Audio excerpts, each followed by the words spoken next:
Selamat datang kembali dalam channel Langkah Update.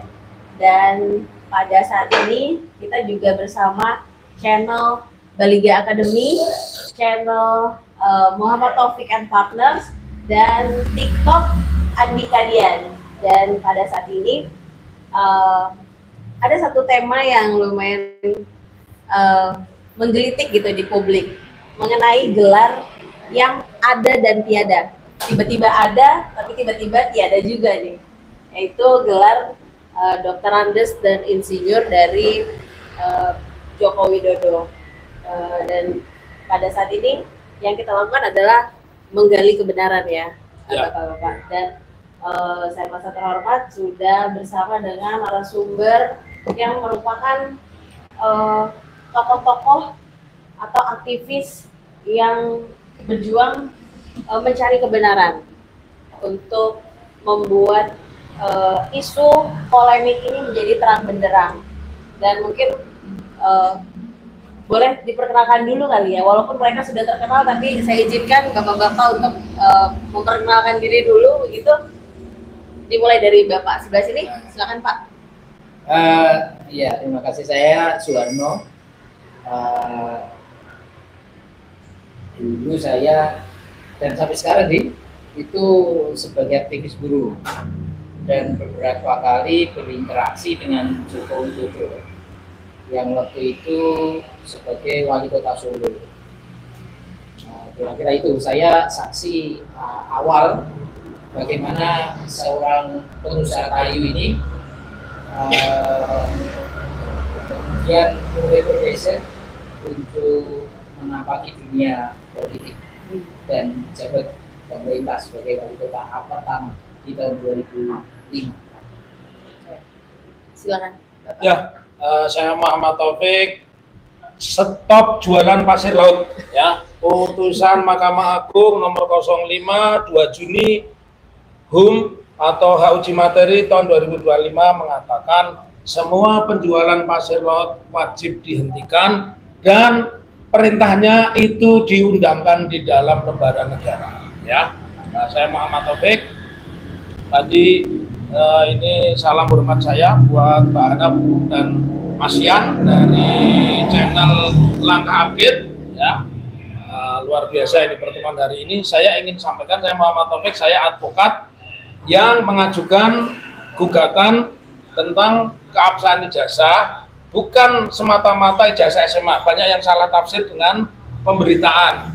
Nah, nanti kalau lihat pembuktian dan gugatan saya mengatakan saya tidak hanya menyoal ijazah SMA, tetapi saya menyoal prosedur pendaftaran, apa yang dilampirkan saat pendaftaran, kemudian yang kedua apa yang terjadi dengan UGM-nya, apakah benar dia UGM, dan yang terbaru kalau Mbak Hana tadi mengatakan Dr. Andes tidak salah, karena memang sudah ada media yang memuat ketika Pak Jokowi kunjungan ke markasnya Sritek memakai gelar Dr. Insinyur. Jadi pembukanya itu saja, biar panasnya belakangan, nanti jangan nanti klimaks panasnya di depan terus adem. Oke, selanjutnya Pak. Perkenalkan, saya Andika Dian Prasetyo. Jadi saya adalah praktisi hukum, pengacara, advokat, dan kalau untuk akhir-akhir ini kan saya adalah kuasa hukum dari Dr. Taufik dalam menggugat ijazah dari mantan presiden ke-7 yaitu Joko Widodo. Yang saat ini sedang proses dalam pengadilan, proses ya? Dalam peradilan di PN Solo. Selanjutnya, yang ini sudah sangat famous nih. Iya. Masih perlu diperkenalkan enggak? Saya Rizmun Janipar, target operasi pasal penghasutan. Tapi sudah saya pesan klarifikasi jangan datang dulu. Klarifikasi itu tugasnya penyelidik, bukan tugasnya orang yang dilaporin. Iya. Oke, ini langsung aja. Tadi sudah sempat di spill dan rasanya sudah hampir panas nih pembahasannya soal mengenai gelar Dr. Andes dan Insinyur yang tiba-tiba ada, tapi tiba-tiba juga tiada gitu. Monggo, siapa yang tugasnya Mas Andika mungkin? Ya, mungkin saya mendahului ya. Jadi awal mula dari gelar Dr. Andes ini menjadi polemik sampai hari ini, itu kan karena ada sebuah foto ya, nanti mungkin bisa ditampilkan. Ya. Jadi fotonya itu adalah yang seperti kita lihat, itu fotonya adalah dari Sritek. Jadi Joko Widodo waktu itu bertemu dengan Pak Lukminto, dan di situ itu ada tulisannya Dr. Andes Joko Widodo. Nah, pada waktu itu kan sudah lampau, dan beliau waktu itu mungkin saat menjadi wali kota. Tetapi yang disayangkan adalah ketika foto itu beredar, itu tidak ada sanggahan atau perbaikan dari Sritek maupun dari Pak Joko Widodo sendiri. Ya kalau seandainya gelar saya ditulis salah, saya pasti akan komplain gitu kepada si yang memuat foto itu. Foto gelar saya bukan Dr. Andes, karena Dr. Andes itu adalah gelar dari non fak eksakta. Jadi Dr. Andes itu adalah ilmu sosial. Tetapi kalau masa itu ketika zaman-zaman itu mungkin kalau untuk yang eksakta itu kan gelarnya adalah insinyur kan begitu. Nah mungkin kita akan bahas itu nanti mumpung beliau-beliau ini ada, terutama dari kalau pelaku sejarahnya adalah Dr. Taufik dan Mas Harno ini. Nah Mas Harno ini kan juga dari buruh, waktu itu juga mengusung Pak Jokowi.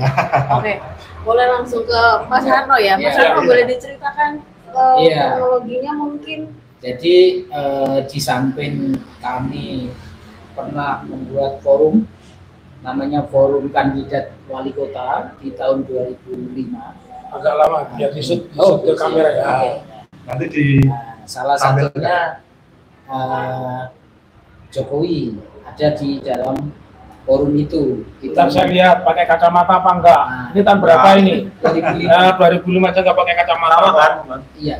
Tahun 2005 nggak pakai kacamata. Dan disclaimer ya Pak Harno, ini foto yang ambil siapa Pak? Ya tim kita, tim buruh. Dan belum pernah dipublikasikan ya? Nah ini jadi cocok karo langkah update. Langkah update pertama kali yang upload foto ini. Nah, kalau sambungannya dengan soal ijazah-ijazah itu, jadi kan begini, kami ini sebagai konsen terhadap yang hari ini marak terjadi ijazah ditahan itu loh. Ijazah ditahan. Nah, kebetulan anggota kita ini salah satunya adalah orang yang ijazahnya ditahan, korban dari penahanan ijazah. Dan ijazah yang ditahan itu adalah ijazah SMPP 6 SPP Surakarta. SMPP Sekolah Menengah Persiapan Pembangunan Embrio SMA 6. Betul. Jadi kita sedang ngurusin itu, mendampingi teman-teman juga yang delalah kok bareng.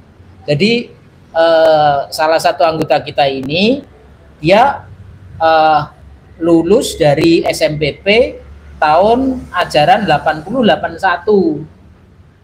Masih disebut di situ ijazah berbunyi SMPP, bukan SMA 6 gitu. Nah, itu kaitannya dengan soal, kalau kaitannya dengan soal ijazah.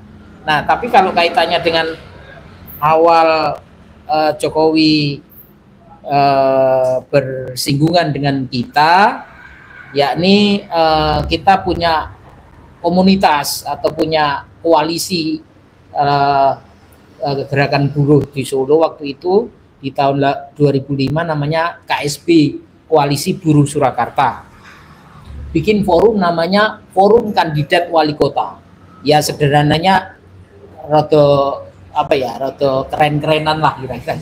Buruh mau mencoba menyalurkan aspirasi politiknya kepada wali kota yang kira-kira punya kapasitas yang baik dan punya kehendak untuk membela teman-teman buruh, kira-kira gitu. Nah, diantaranya adalah Jokowi yang kita hadir waktu itu, Jokowi Rudi dan pasangan Purnomo Istar.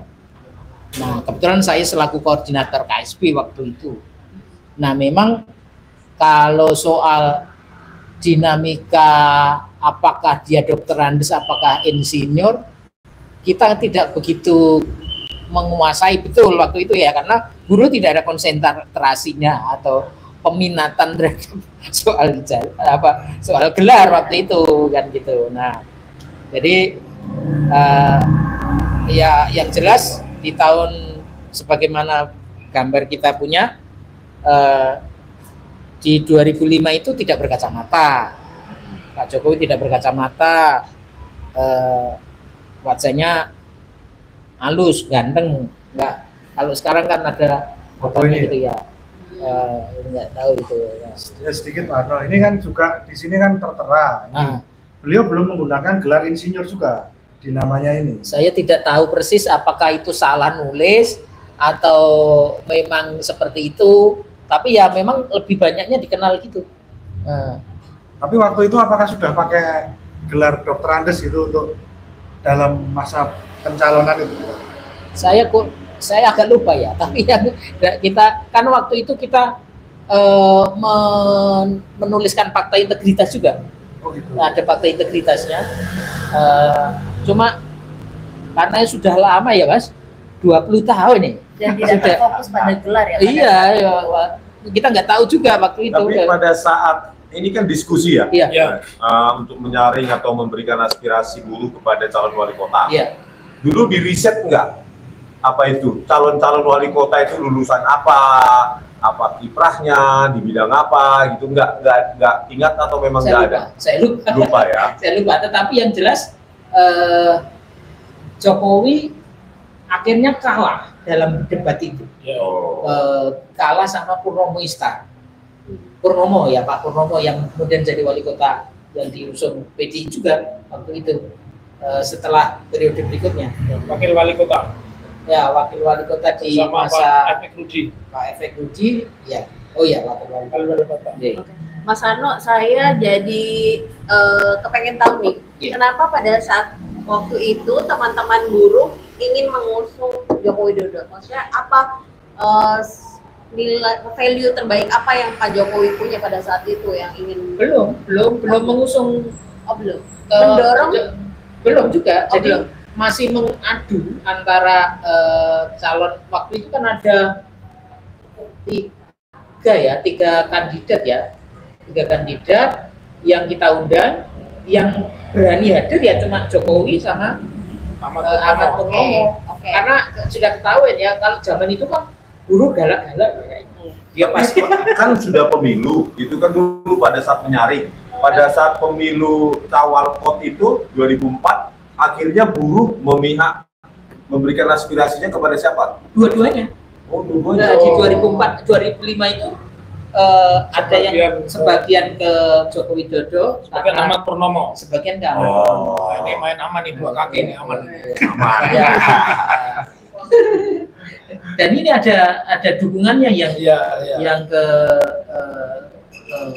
Ahmad Purnomo. Oh. Ya, lagi-lagi saya sebagai koordinator ya saya harus ikut. Tapi pertanyaan Pak Arno, waktu itu kan Pak Jokowi kan dalam itu kan mungkin formatnya debat ya. Debat. Akhirnya kan dari Komite Buruh Surakarta kan Iya. mengusungnya kan Pak Ahmad Purnomo waktu itu. Iya, yang menang Pak Ahmad Purnomo. Yang menang Pak Ahmad Purnomo. Nah setelah itu kok bisa Yang terpilih wali kota. yang terpilih wali kota kok Pak Jokowi itu bagaimana? Itu mungkin Iya. bisa diceritakan juga. Ya karena tentunya kan tidak cuma buruh pemilihnya, Oh. gitu. pemilih di Solo kan ya heterogen ya, dan buruh hanya sebagian. Kalaulah misalnya sebagian juga terorganisir ke Ahmad Purnomo, masih juga, dan kemudian sebetulnya saya termasuk yang kemudian mendukung belakangan mendukung Jokowi. Saya tidak harus mengikuti arus juga dan terpola. Jadi di detik-detik terakhir itu ada polarisasi, yang mana yang agak nasionalis, mana yang agamis. Nah, Ya begitulah perjalanan. Tapi akhirnya waktu itu, mohon maaf, Pak Harno kan dalam pencalonan wali kota yang pertama, Ya, berarti Pak Harno mendukung Pak Jokowi sebagai pendukungnya. iya saya begitu. Nah pertanyaannya, waktu itu Pak Harno itu pernah nggak lihat Pak Jokowi ini menggunakan gelar Dr. Andes? Nah ini yang lagi rame kan, ditanyakan kan itu.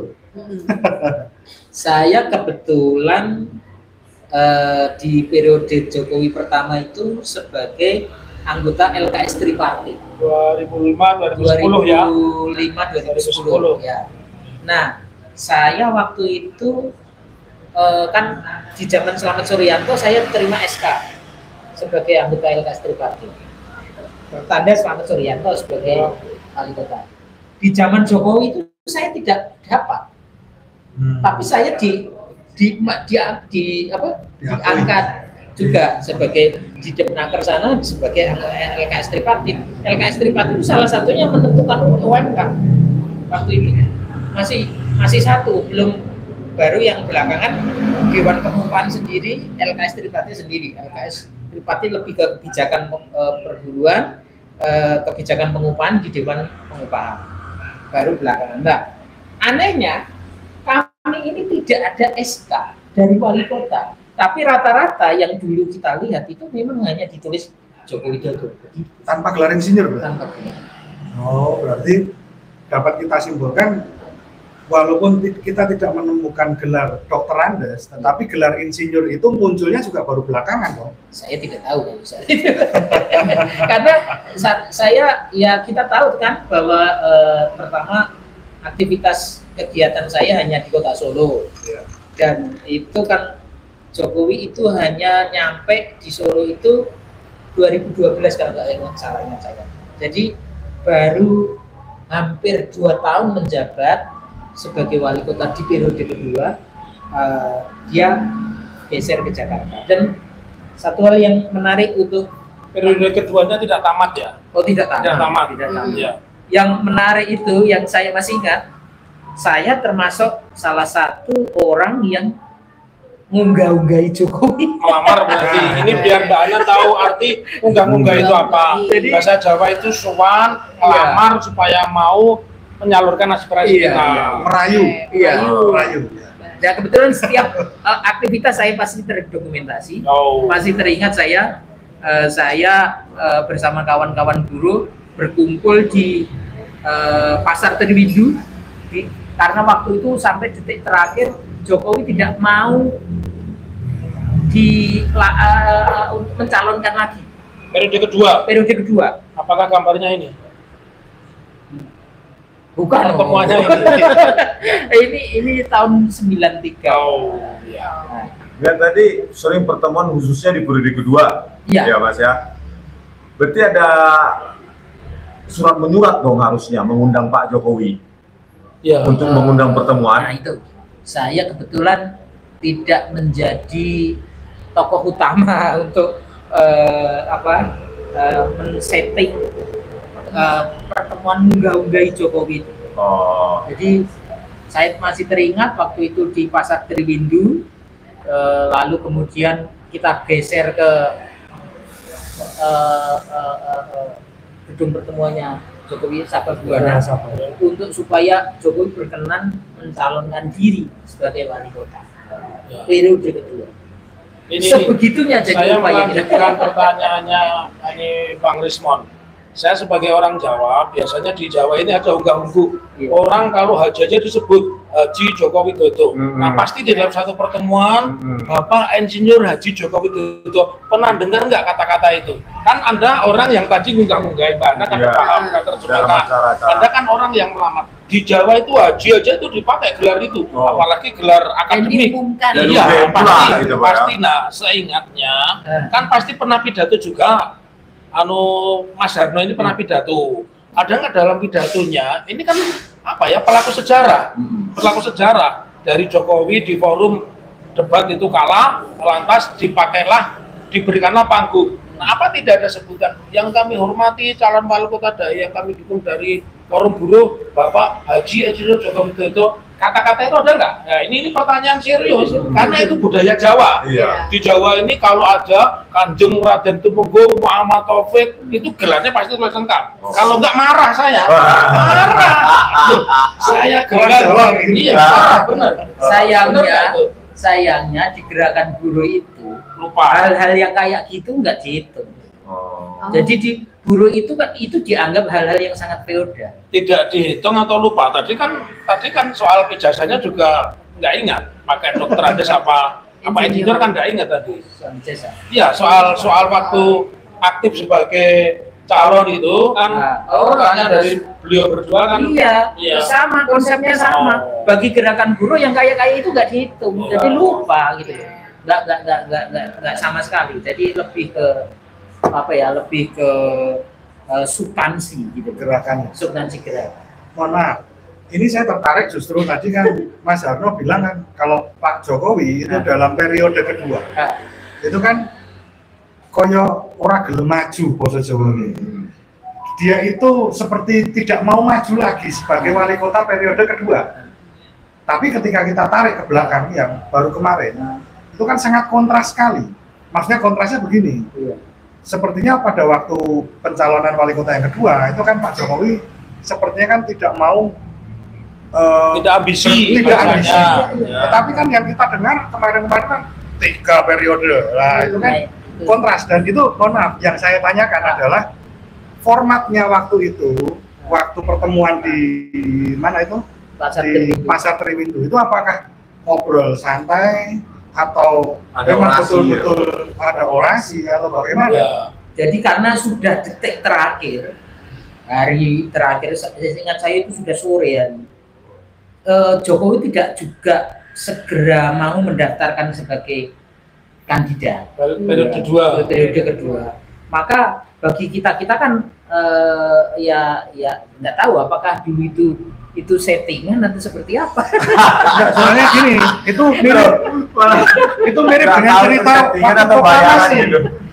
Mirip waktu cerita dari proklamasi. Ketika itu Bung Karno dan Bung Hatta itu maunya kan memproklamasikannya ke bulan tanggal 17 Agustus.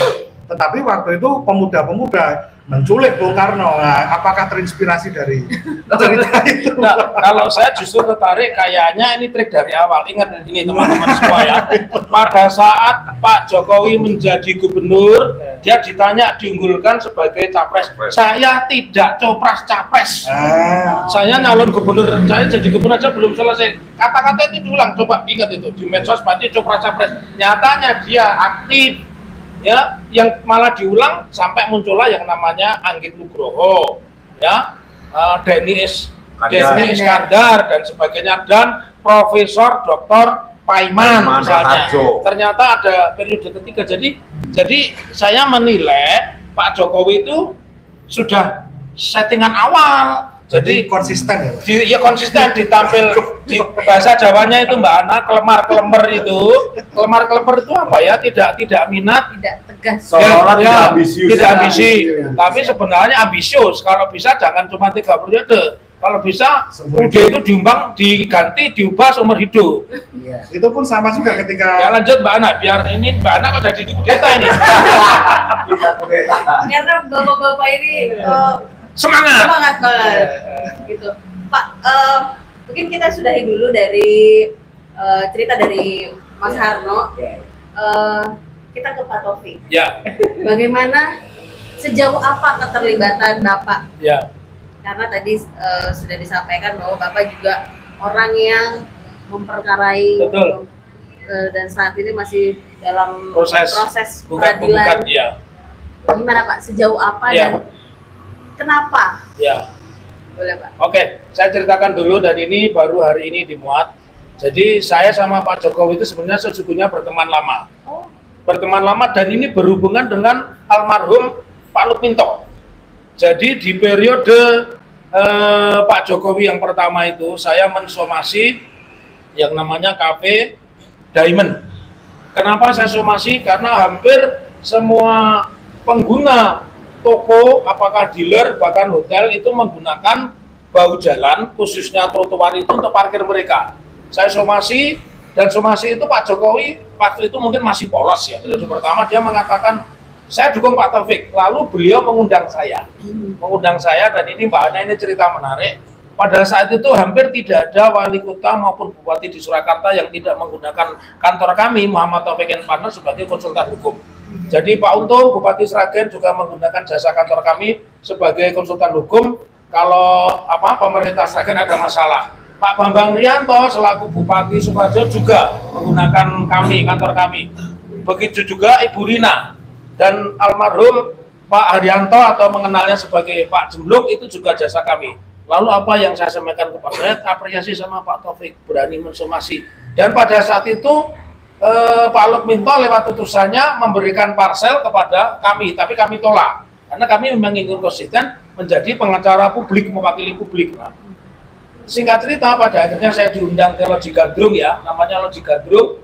Ya, Loji Gandrung itu satu rumah dinas yang dulu milik Belanda, dipakai dansa-dansi oleh orang Jawa, orang dansa-dansi Pulau-Pulau itu namanya Gandrung, maka disebutnya Loji Gandrung. Nah, apa yang sampaikan Pak Jokowi bilang, Pak Taufik, saya salut Pak Taufik bisa membentengi saya karena sudah jadi konsultannya semua bupati di Surakarta. Bagaimana kalau jadi konsultan hukum saya, berapa bayarannya? Maaf Pak Jokowi, Bapak ini kan dicalonkan dari PDIP. Saya tidak enak sama teman-teman Bapak, pengacara yang kebetulan menjadi tim hukumnya PDIP. Jadi alasan saya lebih banyak kepada alasan etika. Saya tidak mau jadi pengacara beliau itu karena beliau didukung oleh PDIP, kan sangat tidak fair. Saya bukan orang PDIP kok menguasai hampir semua kepala daerah di wilayah Surakarta. Lalu bagaimana hubungannya dengan pribadi saya? Pak Jokowi itu bagus. Saya masih ingat 2007-2008 persiapan haji. Saya pamitan haji, Pak Jokowi memberi sambutan di rumah makan Ramayana. Bahkan ketika saya berangkat haji di Balai Kota, Pak Jokowi memeluk saya, Pak Taufik, selamat ya pergi haji. Nah, tetapi di dalam persoalan ini memang pada saat itu semua orang terkesima gitu ya, Mbak Hana ya, terkesima. Nah, saya justru berubah arus ketika Pak Jokowi, jadi pola-polanya sekarang ketemu orang yang oposisi. Kita lihat beberapa oposisinya kan digandeng, misalnya yang suka pakai sorban itu siapa itu yang dari Ngabalin apa Ngibulin gitu ya, Ngabalin itu misalnya kan itu tiba-tiba jadi juru bicara. Terus beberapa tokoh vokal yang lain juga didudukkan, Pak Yusril dan sebagainya. Nah, saya jadi berpikir, jadi sejak saat itu justru saya bukan mencurigai ya, saya berpikir ada hal yang tidak beres, dan apa yang saya putuskan saat itu benar. Oleh karenanya, kalau pada hari ini ada yang mempertanyakan karena saya nggak dapat bagian dari Pak Jokowi, salah besar. Saya kalau saat itu jadi konsultan hukumnya, saya yakin mungkin sudah jadi jaksa agung. Pak Jokowi pensiun, mungkin saya sudah jadi jaksa agung. Tapi saya tidak, dan pilihan saya benar. Oleh karenanya saya melihat fakta-fakta seperti itu ya. Misalkan pada kasus Videotron, saya termasuk pengacara publik yang aktif ya. Saya kasus Videotron di Manahan, kemudian kasus pemindahan pasar dari pasar Kelitian Banjarsari ke Silir, itu kan semua kontroversi dan itu semua kami kritisi. Nah, lalu sampai kemudian pertanyaan, kenapa saya menggugat? Karena saya justru bercita-cita lewat pengadilan inilah nanti Pak Jokowi dan negara ini didudukkan sebagai negara yang terhormat dan pemimpin yang terhormat. Karena pengadilan itu tempat yang mulia, orang beradu argumentasi, dan tempat pembuktian yang fair. Dan alhamdulillah hari ini di tengah-tengah ketidakpercayaan kepada hakim, 2 Juni Mahkamah Agung mengetok gugatan saya tentang penjualan pasir yang menurut saya itu disintegrasi dan korupsi, ternyata dikabulkan. Nah, jadi itu Mbak, alasan konstitusional saya sebagai warga negara. Justru saya mencintai Pak Jokowi karena saya dulu pernah berteman akrab, pernah dilamar untuk jadi diunggah-unggahi begitu. Untuk jadi pertukaran hukumnya ya saya menasihati beliau, gitu Mbak Ana. Oke. Kalau dari sisi cerita dari Dr. Andes ke Insinyur itu pada saat itu Ini pertanyaan menarik ya, itu sebenarnya sudah cerita lama muncul. Tadi waktu offline kan kita cerita hubungan tersebut tadi sampaikan Mas Andika ya, dan nyatanya memang tidak dibantah. Kalau sudah menjadi rahasia umum, tidak dibantah itu menjadi fakta. Jadi kalau orang mengaku saya laki-laki tidak perlu dibuktikan, ini ada apa sama. Nah, jadi cerita itu muncul karena beberapa orang membisiki saya, mohon maaf ya, tidak semua orang itu mau tampil seperti ini. Ya. Ada mereka itu masih jadi aparatur sipil negara, ada mereka itu masih menduduki jabatan, atau ada mereka tidak menduduki jabatan tapi dulu pendukung setia beliau itu mengatakan bahwa Pak Jokowi itu pada saat mendaftar itu menggunakan gelar dokter Andes dan insinyur, dan itu saya konfirmasi. Jadi satu ceritanya saya itu berteman dengan yang namanya Taufik Lamadi. Taufik Lamadi itu pemimpin redaksi Diswe. Diswe itu media online miliknya Dahlan Iskan, makanya singkat kanan Diswe, Dahlan Iskan Way begitu ya.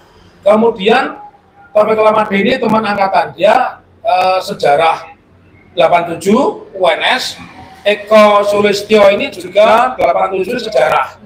Nah saya Fakultas Hukum 85, tapi memang saat itu semua orang aktivis itu berangkat dari PES, saya aktivis PES. Saya selaku pemimpin redaksi majalah Komponen, perwakilan dari semua fakultas, dan mereka itu anak buah saya. Lalu satu ketika saya memimpin demonstrasi ya dengan di situ ada yang demo Eko Sulistyo, ada demo Wahyu ya, Wahyu yang masuk sekarang sebagai direktur Migran Care, dan ada Taufik Lamado ya. Singkat cerita, Taufik Lamado itu 5 hari yang lalu yang sampai jadi heboh itu datang ke tempat saya. Fik, aku mau mampir. Oke, ngobrol-ngobrol begitu. Aku juga penasaran karena karena Eko Sulistyo ini waktu menjadi deputi 5 pernah men-DM saya, Bang Taufik, tolong ke Bogor. Kebetulan saat itu saya memang ngajar di Bogor itu. Saya ngajar di Fakultas Hukum Universitas Juanda Bogor, saya diminta ke istana, tapi memang saya konsisten karena saya juga tidak memilih Pak Jokowi sebagai wali kota dan tidak memilih sebagai presiden, jadi saya nggak mau datang. Lalu dalam perbincangan itu saya tanya sama Lamadi, Pak Lamadi tolong dibantu deh komunikasi sama Eko Sulistyo, ditelepon pula dan speaker pun. Jadi ada saya, ada di situ ada 5 orang lah di ruangan saya. Kemudian telepon, ini iya kabarin Jul. Jadi kami memanggil karena kita sahabat akrab, memanggil nama aslinya Eko Panjul ya. Eko Panjul. Jadi nama aslinya, nama terus tanya-tanya. Nah, ini ya sudah baik, kapan kita ketemu? Ngapain ke Solo? Ini saya ketemu sama Taufik ini, teman lama kita. Ya udah aku mau bicara. Tolong coba Lamade tanya itu, Pak Jokowi itu pakai dokter sama insinyur enggak? Dia. Terus saya bilang, saya ulang. Benar itu, dulu pakai, iyalah bener lah dokter insinyur. Tapi gimana buktinya? Sayangnya saat itu kami tidak memverifikasi karena syarat normatifnya itu cukup melampirkan ijazah yang dilegalisir, fotokopi yang dilegalisir. Jadi memang tidak pernah. Dan saya akhirnya berpikirnya bukan berpikir secara hukum, berpikir secara politis. Karena saat itu PDIP sangat berkuasa. Jadi wajarlah kalau dalam hal tertentu orang berkuasa itu seperti teori Lord Acton ya, power tend to corrupt, absolute power to corrupt absolutely. Kalau di Solo itu semua yang menang PDIP, ya wajarlah kalau calon kepala daerahnya mungkin diuntungkan gitu. Nah, jadi ceritanya begitu Mbak Ana. Jadi itu bukan sesuatu yang tiba-tiba. Dan kalau tadi mengkonfirmasi pernyataannya Andika ya, Andika kan mengatakan tidak dibantah, di foto juga tidak diralat. Maka ketika ketua KPUD saat itu di mana Pak Jokowi mencalonkan diri, Eko Sulistyo mengatakan memakai itu, ya saya percaya. Jadi ceritanya itu bukan sesuatu yang saya karang-karang, ada saksi 4 orang di ruangan saya. Tanya Pak, ya. Ketika KPUD yang seharusnya memverifikasi ijazah legalisir yang doktorandus maupun insinyur itu, harusnya tugas KPUD harusnya kan menelusuri itu. Betul. Setidaknya bersurat ke institusi yang menerbitkan itu. Itu tidak dilakukan. Tidak dilakukan. Tidak ada surat karena begini Bang Rismo, alasannya dia mengatakan bahwa tugas KPUD itu hanya memverifikasi, tidak berpikir ini nanti menjadi akibat hukum atau apa, itu tidak, itu yang pertama. Tetapi ada yang kalimat yang saya lupa. Miko Sulisto mengatakan bahwa pada saat itu setiap calon wali kota itu harus melakukan namanya public expose. Nah, jadi kalau hari ini orang mempertanyakan tentang gelar itu tidak ada yang salah. Tidak boleh dianggap itu melanggar hukum, memfitnah. Karena memang public expose itu sebagai tokoh publik itu satu kewajiban. Perintah undang-undangnya begitu, memang ada kelemahannya. Dan ternyata bukan hanya di KPU di Surakarta, KPU Republik Indonesia pun juga mengatakan tidak melakukan verifikasi sampai muncul kemudian pernyataan Peter Suryadi ya salah satu tokoh. Jadi begitu ceritanya Bang Rismon.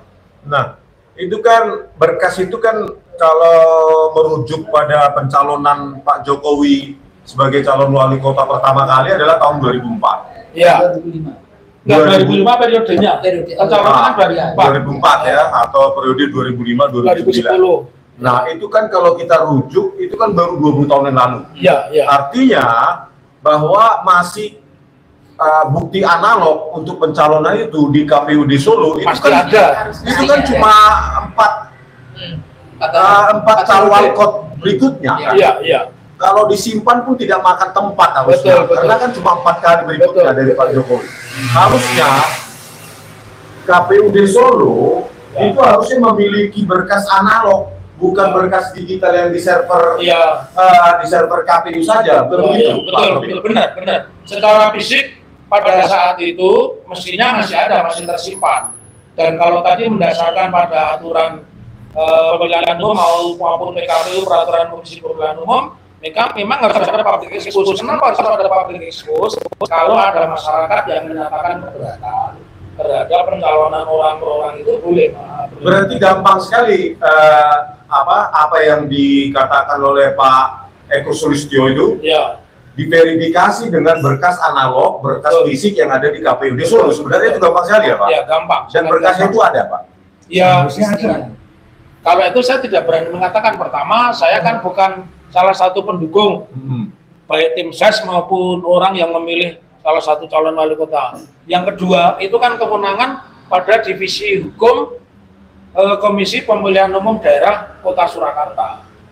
Dan saya juga sudah tanya kepada orang yang memegang kewenangan saat itu, sahabat kami juga, teman kami di UNS juga, namanya Pak Suharsono, ya, beliau advokat dan 15 tahun ini ya, ini menjadi anggota legislatif dari PDIP, juga mengatakan tidak berkewajiban melakukan penelusuran, hanya verifikasi saja, begitu. Nanti di Pengadilan Negeri Surakarta itu kan yang tergugat salah satunya adalah KPU Solo. Justru itu nanti diminta dibuka. Nanti minta kita dibuka dalam, makanya teman-teman pers banyak yang terjebak. Dipikirnya saya cari-cari, yang dicari Roy Suryo, Rismon Syarifah, ini insinyur, kok tiba-tiba nyarinya SMA, bukan, itu praktek. Kan urutan mencalonkan itu harus dengan biodata, riwayat hidup, riwayat pendidikan. Kan tidak mungkin insinyur tanpa riwayat pendidikan SMA. Dan itu muncul di dalam gugatan kami, Pak. Jadi di dalam gugatan kami itu muncul bahwa nanti KPUD itu berkewajiban sesuai dengan keterbukaan informasi publik harus menyampaikan syarat administrasi, KTP-nya apa, ijazahnya apa, itu dimunculkan. Bahkan bukan hanya itu, karena begini, gugatan saya ini sebenarnya prototipe, hanya copy paste dari syarat-syarat seseorang untuk mencalonkan wali kota, gubernur atau presiden. Jadi nggak ada yang mengada-ada. Tapi mungkin gini Bang Rismon, kenapa tidak sedetail itu ya? Karena mungkin gini, jadi di Solo itu kan itu periode Jokowi yang pertama itu adalah baru jadi semula kan wali kota di Solo itu pasti militer ya di zaman Orde Baru. Lalu kemudian 99 reformasi ada wali kota pertama kali sipil Slamet Suryanto. Nah, dari PDI Perjuangan. Nah, di zaman itu, di zaman awal-awal reformasi itu, soal kapasitas pendidikan seseorang calon nggak dihitung, sangat gitu. diabaikan. Nah, mungkin barangkali ya suasana di 2004 masih sama. 2004 masih euforia. masih seperti itu, sehingga nggak dihitung. Jadi ketika sudah diserahkan, apalagi tanda kutip ini partai yang punya nominasi terbesar untuk memenangkan ini, ya sudah diterima saja, barangkali seperti itu. Berarti suasananya. artinya saya mau mengkonfirmasi pada saat itu tidak adanya public expose ya Pak? Iya, tidak ada public expose. Maksudnya Tidak diumumkan secara terbuka pendidikan orang ini apa dan sebagainya. Tidak pada diumumkan. saat 2004 Betul, iya. Mungkin bisa saya tambahkan sedikit. Ya, ya. Jadi pada waktu itu tahun 2004 karena euforia yang tadi disebutkan Mas Harno ya. Jadi waktu itu memang kondisinya itu mungkin dokumen itu kan tidak terlalu menjadi bermasalah begitu. Karena memang waktu itu yang kita lihat kan ada 4 kandidat calon yang paling kuat yang Jokowi paling kuat memang Jokowi, tetapi kuat ketiga ya. Iya. Kuatnya Jokowi itu bukan karena personnya, tetapi karena partainya, pengusungnya. Ya. Nah, memang dari KPU itu sependek yang saya ketahui adalah ketika tidak ada komplain dari masyarakat tentang ijazah atau dokumen yang lain, itu tidak akan dilakukan verifikasi. Ya, itu masalahnya. Gitu. Jadi tidak dilakukan verifikasi kepada UGM atau kepada SMA 6 dan lain sebagainya. Sepanjang itu tidak ada komplain dari masyarakat. Ya tadi disebutkan adalah public expose tadi. Tetapi ketika sudah sampai hari ini kita update dari Ketua KPU kan Mas Justinus ya, dia kan bilang bahwa KPU sudah melakukan sesuai dengan prosedur dan lain sebagainya dan tidak membuka ijazah karena ijazah itu merupakan dokumen pribadi. Nah ini saya ingin menambahkan juga, nanti tolong dicari juga. Jadi kemarin itu ada putusan dari Komisi Informasi Publik di Batam itu bahwa menegaskan bahwa di situ itu putusannya dokumen pendidikan yang sudah diajukan ke untuk pencalonan itu adalah harus ditunjukkan karena sudah menjadi ranah publik. Begitu. Nah itu nanti akan mohon untuk dijadikan pertimbangan. Gitu. Jadi ketika kita membahas masalah ijazah ini, kalau mereka itu berlindung ya, maksudnya berlindung kan ada banyak kemarin kan dari kuasa hukumnya Pak Jokowi juga bilang bahwa kalau seandainya ditunjukkan negara akan chaos. Nah itu kan tidak masuk akal. Tapi sorry Mas, terkait soal sampean mempertanyakan ke KPU Solo itu tadi, terkonfirmasi bahwa sudah tidak ada data-data. Belum. Sama sekali tidak mau menjawab. Iya, mereka tidak mau menjawab. Dan jawabannya mereka berlindungnya itu kan KPU pusat atau KPU di Solo? KPU di Surakarta. Tidak ada jawaban gitu. Tidak ada jawaban. Dia mengatakan itu hak pribadi, jadi kami tidak berwenang. Kalau mau meminta silakan gugat ke Komisi Informasi Publik, jawabannya begitu. Padahal kami sudah sebelum berkirim surat ke KPU. Jadi kami pun juga tata krama, sudah ada tata krama dan itu juga strategi kan. Nanti jadi bukti. Saya tahu informasi. Tadi off the record. Oke, on the record aja Pak. Supaya semakin meledak. Jadi gini kan, ini kan masih birokrasi pemerintahan ataupun sistem administrasi tahun 2000-an. Ya. Saya kira ini sudah modern. Karena saya juga dosen tahun 2000-an juga. Dimana kalau dosen PNS itu jangankan arsip berkas kita, berkas SK-SK kita, mata kuliah dan siapa nama mahasiswa kita saja terdokumentasi dengan baik, terarsip dengan baik. Ini kan saya bilang 2004 ke 2024 itu paling cuma 5 sampai 6 berkas doang. Dari berapa kandidat, anggap aja satu kandidat 3. Berarti 5 kali 3 cuma 15 berkas. Harusnya itu tidak mungkin hilang, pasti cuma satu lemari kecil begini cukup, begitu loh. Kecuali dihilangkan kan gitu. Tapi ada fakta kemarin waktu kita sebelum mengajukan gugatan kan saya bersama Dr. Taufik kan kita juga sudah mengumpulkan ya. Itu yang justru seharusnya diketahui publik bahwa kemarin kan kita melewati masa pemilu itu kan tahun 2024. Ketika saya mencari berkasnya Prabowo, itu ada itu di website KPU. Di website KPU. KPU pusat, KPU pusat, KPRI. berkasnya Pak Prabowo Ada, itu ada. Pak Prabowo sekolah di mana, lulusan apa, itu ada semua. Lengkap, Tapi mungkin karena nggak palsu ya. Ya, giliran Pak Jokowi nggak ada. nggak ada. Oh. Jadi cuma nama aja Jokowi, Itu- datanya sama sekali nggak ada. Data pencapresan Iya. 2019. Iya, Di websitenya KPU. Gitu. Makanya ketika ada pertanyaan kan, ada pertanyaan ya dari pendukung mungkin ya. iya. Beliau kan bilang, kenapa kok beraninya Setelah- menanyakan ijazahnya Pak Jokowi, tapi Ya. nggak berani menanyakan ijazahnya Prabowo? Karena tidak bermasalah. Ya kalau kita tahunya Prabowo itu sudah, mohon maaf, tahun 90-an kita tahu Prabowo itu sudah menjadi danjen Kopassus. Iya. Jelas Dan- itu. Dan sampai sekarang di website KPU ada. Ada. Kenapa kita tidak menanyakan ijazahnya Ibu Megawati? Ya karena beliau mengakui, saya lulusannya nggak Tidak sarjana. Tidak lulus sarjana. UI ya. Iya. SMA. Jadi, mohon maaf, yang kita gugat ini adalah sebenarnya Soal kejujuran. masalah kejujuran. Hanya itu sebenarnya. Ya. Indonesia ini tidak kekurangan orang pintar, Betul. tetapi orang jujur itu Sangat sangat sedikit, langka. apalagi pemimpin. Nah, itu. Padahal itu dibutuhkan.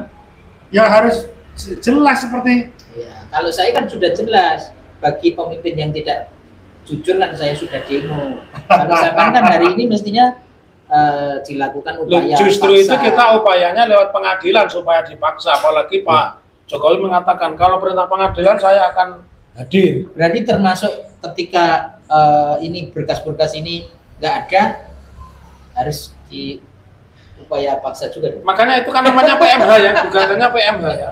Perbuatan melawan hukum. Sesuatu yang harusnya dilakukan tetapi tidak dilakukan itu berarti melawan hukum. Pelakunya namanya melakukan perbuatan melawan hukum. Pak Taufik, saya tanya, Ya. ketika di daerah itu seseorang mencalonkan diri sebagai bupati atau wali kota, Di kota. apakah berkas itu tidak digandakan dan dikirim ke pusat KPU secara analog atau fisik?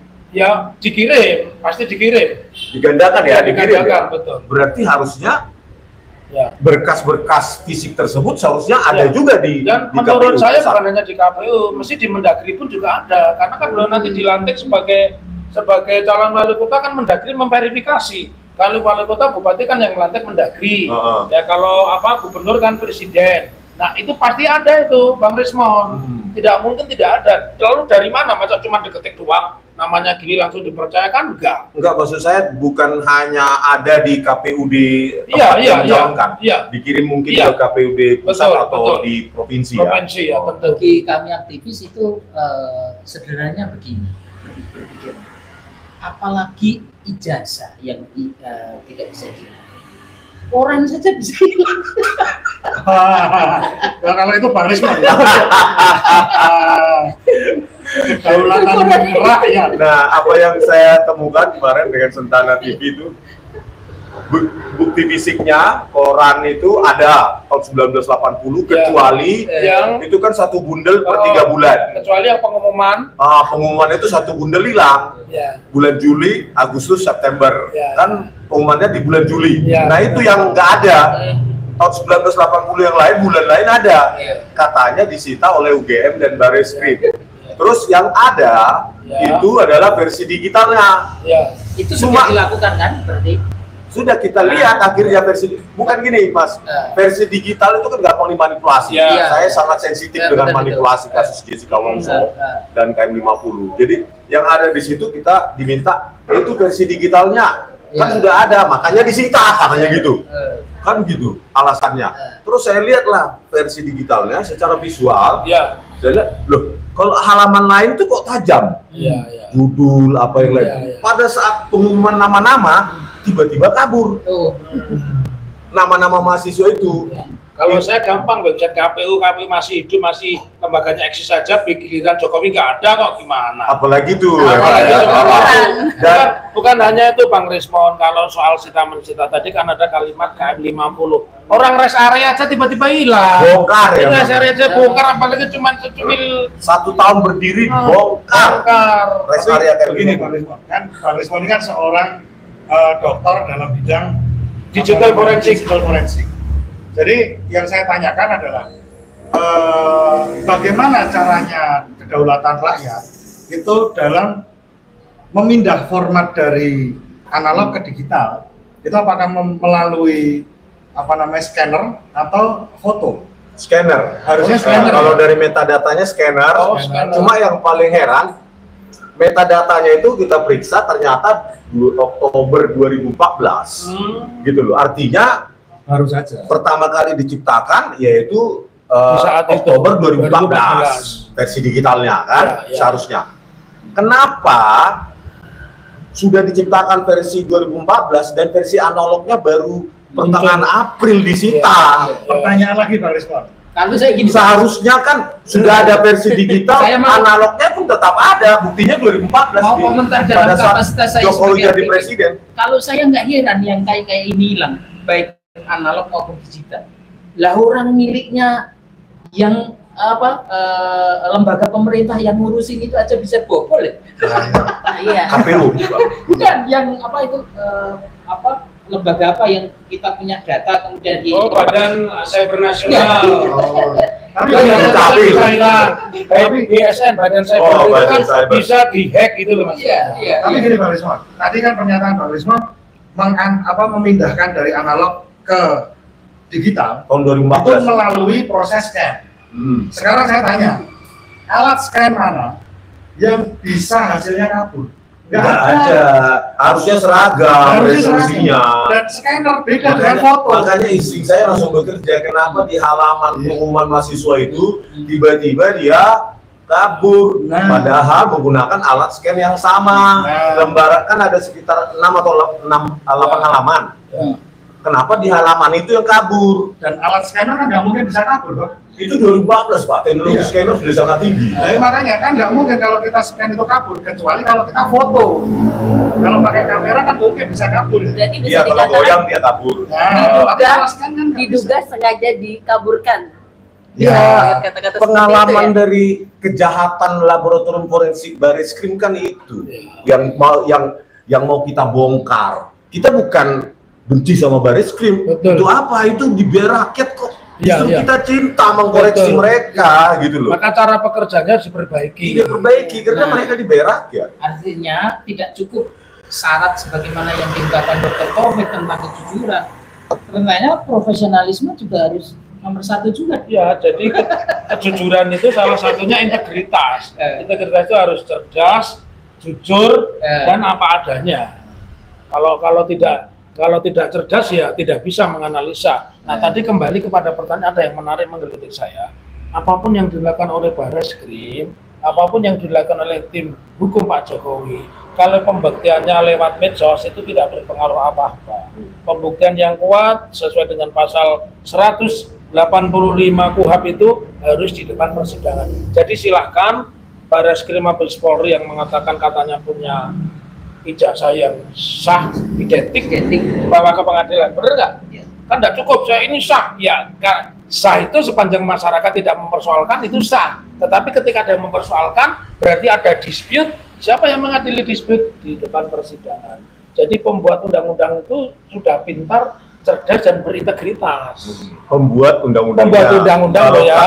Kalau pelaku undang-undang ya saya hanya mengatakan bahwa alam bisawab. Ya. Kalau saya berkomentar ya pintar sih Pak, tapi minteri. Kembali lagi sedikit.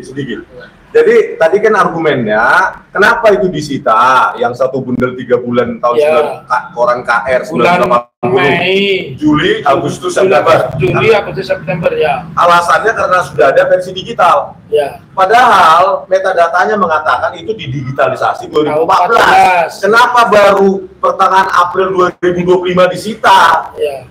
Betul. Setelah kasus ini. Ya, ya. Padahal itu di metadatanya 2014. Ya.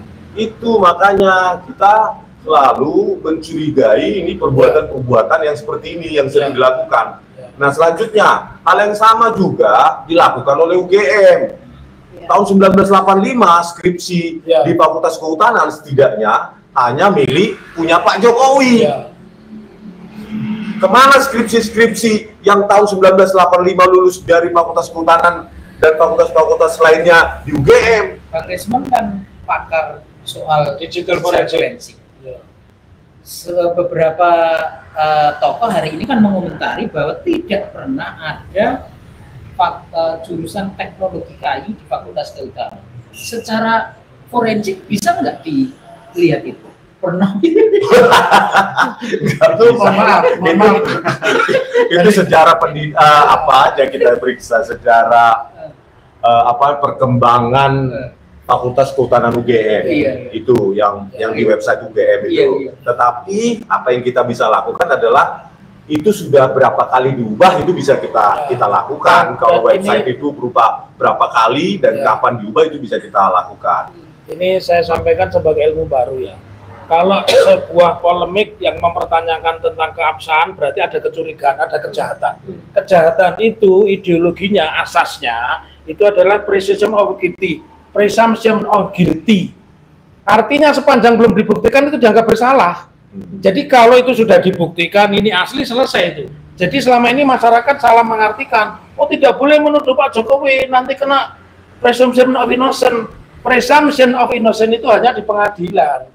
Kalau di masyarakat misalkan ada perumahan yang ada satpamnya, kemudian ada orang bukan penghuni situ bawa motor, patut curiga dia pelaku kejahatan. Dia membuktikan di depan satpam, saya bukan pelaku kejahatan, ini loh STNK. Nah sama dalam kasus ijazah ini sepanjang belum pernah dibuktikan, masa berlaku asas presumption of guilty, praduga bersalah. Presumption of guilty. Guilty, bukan presumption of innocent. Bukan presumption of pramuka. Pramuka. Tapi kalau itu sejak saya jadi wartawan, jangan lupa saya jadi wartawan terbit itu 9192, saya sudah tahu pramuka itu undang-undang universitas. Pesan penelitian, pesan skripsi. Oh, sudah paham, Pak? Sudah, saya sudah tahu itu. Tapi saya belum pernah pesen karena asli lulusan UNS tahun 91, wisuda saya tanggal 11 September 1991. Lulus tahun 91 dari UNS. Kalau saya tanya nih, sebagai lulusan tahun 91 dari Fakultas Hukum UNS, dulu skripsinya ngetik atau enggak? Oh, masih ngetik. Lembar pengesahan skripsinya masih ngetik. Jadi saya masih ingat, saya pakai laptop canggih. Kalau laptop sekarang kan ngetik sendiri, printnya di tempat lain. Kalau dulu mesin ketik saya sekaligus ngeprint. Jadi dikasih karbon 4, kalau lapisannya 4, karbonnya 4. Jadi mesin ketik dulu saya masih ingat. Ini murid-murid saya tahu ini tahu nih. Di kantor saya itu ada namanya mesin ketik Brother. Brother. Itu kenangan sejarah saya jadi pusaka. Mau beli berapa miliar pun tidak tak kasih. Membuktikan saya sekolah, saya ngetik, saya punya ijazah. Nah, lembar pengesahan skripsinya diketik juga? Diketik juga.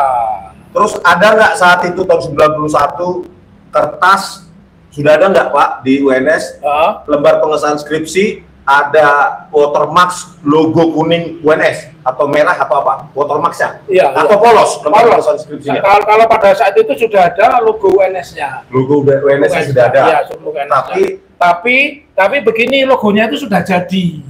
Jadi hasil cetakan, bukan seperti sekarang computerized. Ya, jadi dan yang saya ingat itu di cover ya.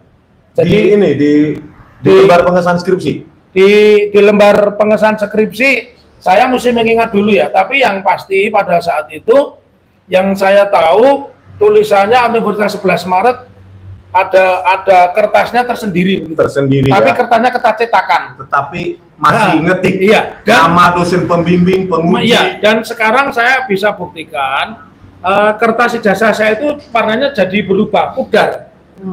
Jadi kuning. Bukan putih. Ya. Pak Dokter, izinkan saya bertanya nih. Tadi kan sudah Bapak ini pakar hukum. Yes.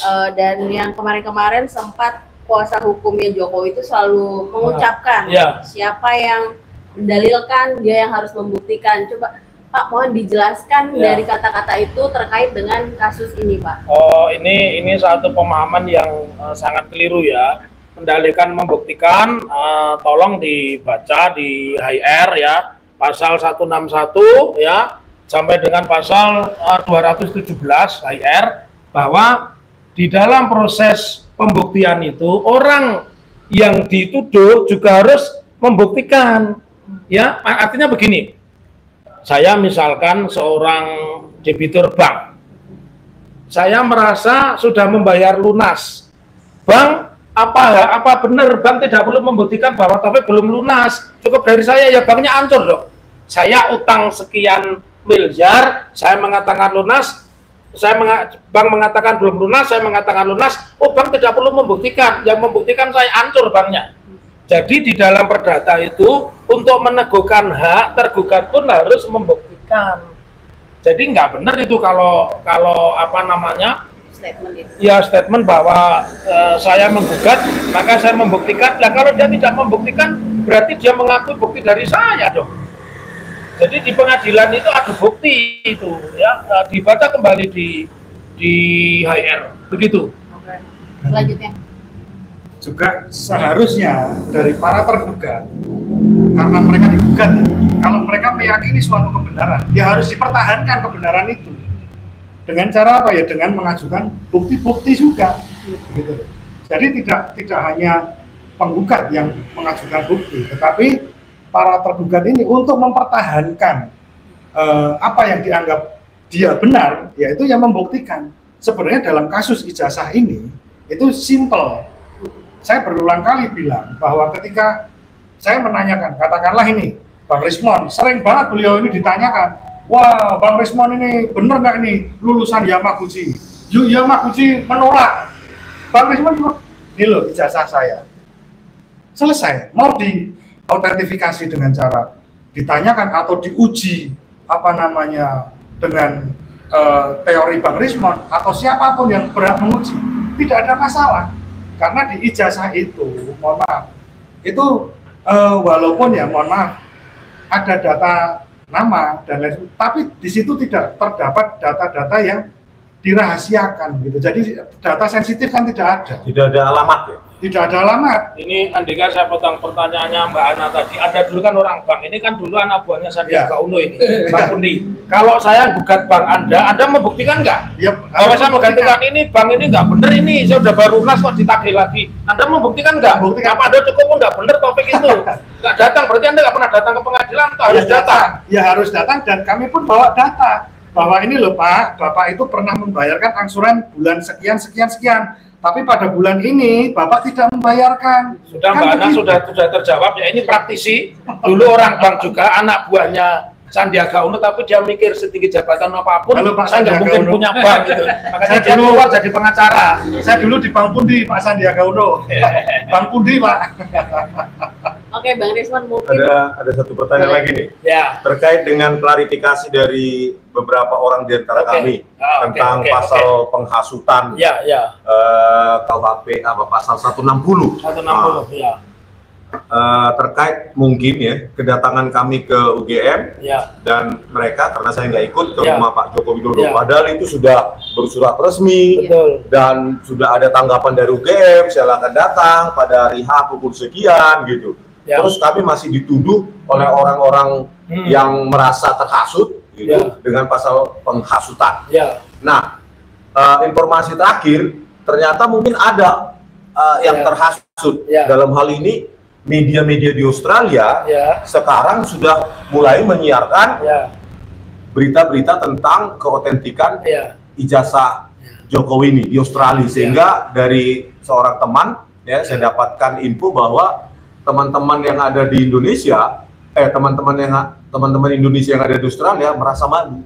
Apakah itu bisa hal contoh seperti itu bisa dikenakan kepada kami menjadi pasal penghasutan? Gitu? Tidak bisa, karena kata-kata penghasutan itu harus berupa sesuatu yang sifatnya negatif. Jadi misalkan begini, penghasutan itu ada yang penghasutan langsung, tidak langsung. Penghasutan langsung, saya berkumpul di sini, ini orang-orang yang awam dalam bidang hukum, saya orang yang ngerti hukum.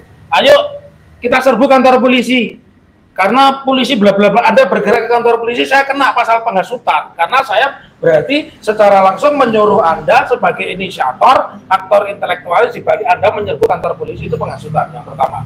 Kemudian penghasutan yang tidak langsung, saya ngomong begitu ya, bahwa ini ada yang tidak beres ini dari negara ini ya, misalnya kenapa penyimpanan barang bukti kok barang buktinya tiba-tiba menguap, terus beberapa orang mendatangi barang bukti mengambil dan sebagainya, itu namanya baru penghasutan. Tetapi kalau orang mencari kebenaran itu bukan penghasut, apalagi dengan putusan Mahkamah Konstitusi ya, penghinaan terhadap pejabat negara maupun kepala negara lewat media sosial itu tidak bisa dituntut secara hukum. Jadi apapun yang dilakukan oleh warga negara Indonesia, baik dia berada di Indonesia maupun dia berada di Australia, dengan mempertanyakan, memberitakan, itu tidak termasuk kategori penghasutan, karena hasut itu sesuatu yang negatif dan harus muncul di situ kerusakan. Mungkin saya membaca saja ya, mungkin karena saya juga tidak baca BAP, saya yang menganalisa.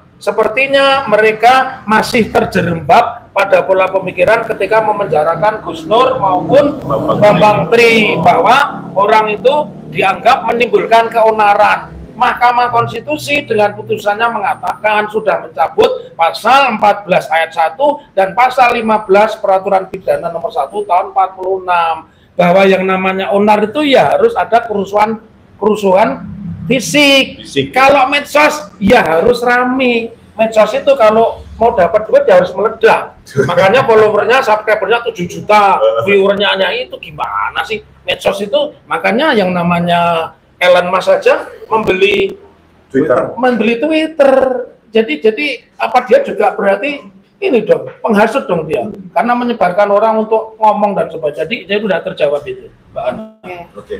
Gimana Bang Desmond, sudah? Cukup. Mantap ya. Mantap, Pak. Ya. Oke, mungkin saya membuka ruang closing statement ya Oke. dari masing-masing narasumber gitu. Silahkan dimulai dari Bang Desmond dulu. Oke. Closing statement khusus ini saya sarankan kepada UGM sebagai lembaga akademik, bukan partai politik, tidak berpihak pada siapapun kecuali kepada kebenaran dan integritas akademik.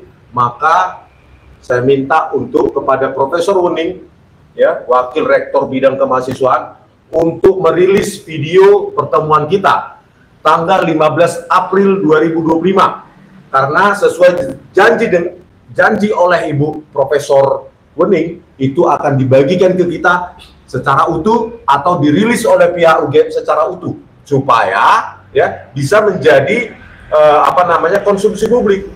Apakah pada ruang 109 tersebut di Fakultas Kehutanan UGM kami menghasut atau memang kami berargumentasi sesuai dengan keahlian kami masing-masing. Dan kepada Rektor UGM, ya, Ibu Profesor Ova Emilia, tolong perintahkan bagian staf di perpustakaan, ya, untuk mempublikasi, memberikan akses kepada publik skripsi UGM tahun 1985, baik analog di perpustakaan maupun secara digital di ETD UGM, Electronic and Thesis Dissertation UGM. Terima kasih. Selanjutnya silakan Ya. Bang Andika. Closing statement saya, jadi sebenarnya masalah ijazah ini bukan permasalahan yang rumit, bukan permasalahan yang super berat seperti perang Iran dan Israel, itu bukan. Ini cuma menanyakan masalah ijazah. Jadi mohon kepada Pak Jokowi ya menunjukkan saja. Ini cuma masalah kejujuran, Pak. Dan juga kami berpesan kepada para penegak hukum, khususnya para pengadil ya, para hakim. Karena ini di era baru dari yang dipimpin Pak Prabowo. Kami mempunyai optimisme, terlebih tadi gugatan Dr. Taufik tentang masalah penjualan pasir itu ternyata dikabulkan.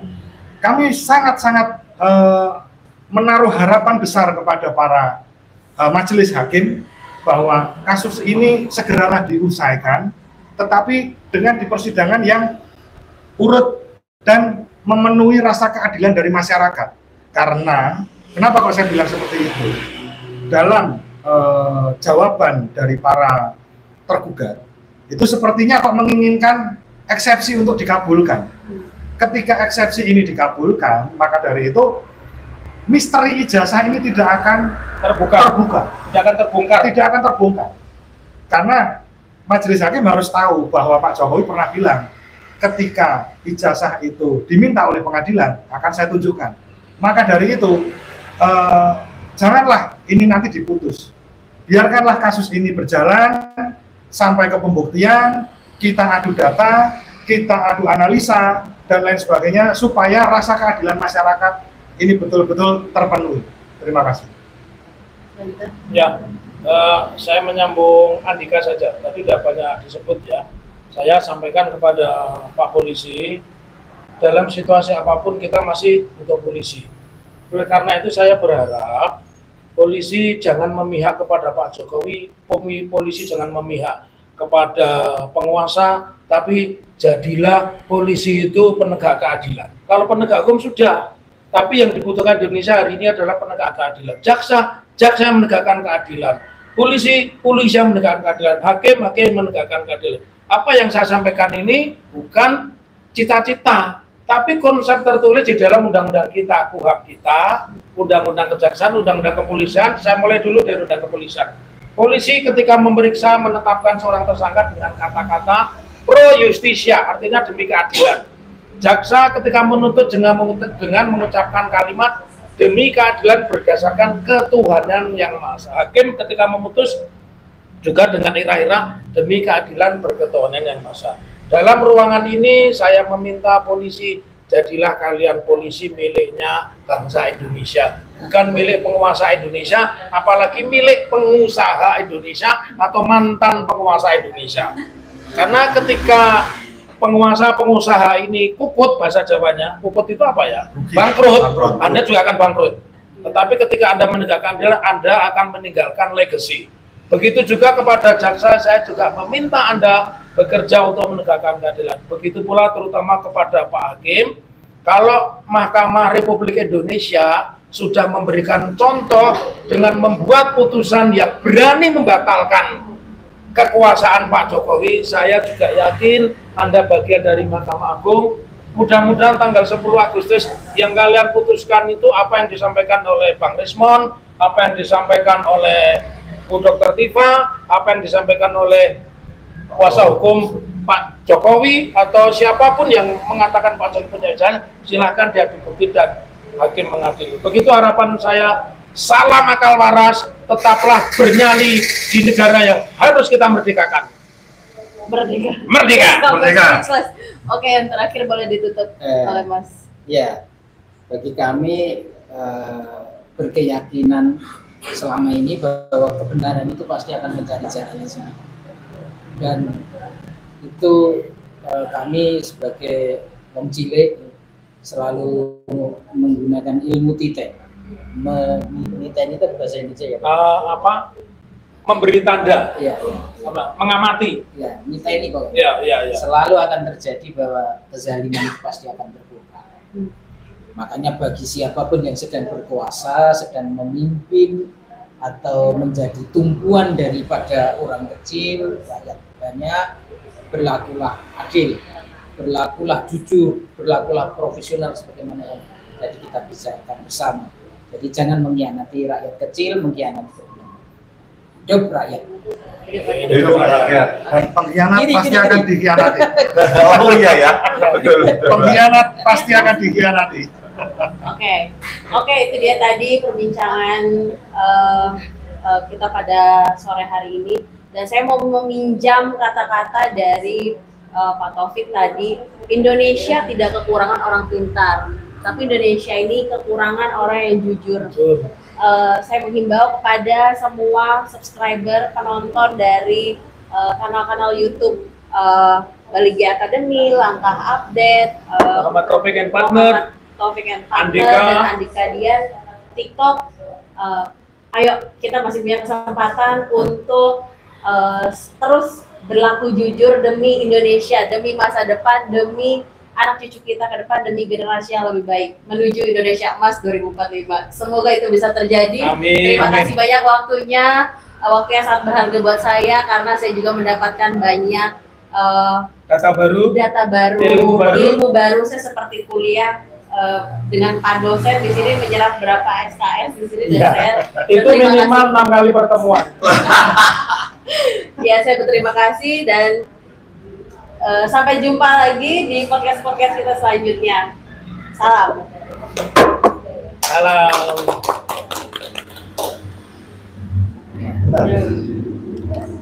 Jadi Bang Des, itu tadi soal KPU tadi.